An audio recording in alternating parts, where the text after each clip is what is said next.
అనేది నిగ్రహం కోసం మాత్రమే. మహాబలిపురంలో చెక్కించాము తమిళనాడులో. మేము ఇద్దరము ఈ కార్యం కోసం పుట్టినామని మేము డిసైడ్ అయినాం.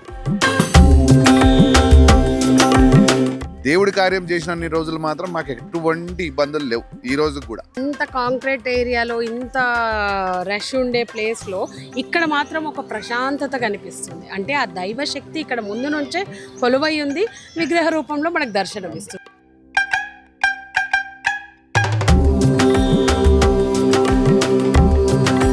ప్రతి శుక్రవారం ఒక 2000 మందికి అన్నప్రసాదం కూడా చాలా సులువుగా చేస్తారు. చాలా మంది రాజకీయ నాయకులైనా పెద్దవాళ్ళు వచ్చినప్పుడు అందరినీ పక్కకు జరిపి తీసుకెళ్లి గర్భగుడిలో ముందు తీసుకెళ్లి శాల్వాలు కప్పుతున్నారు.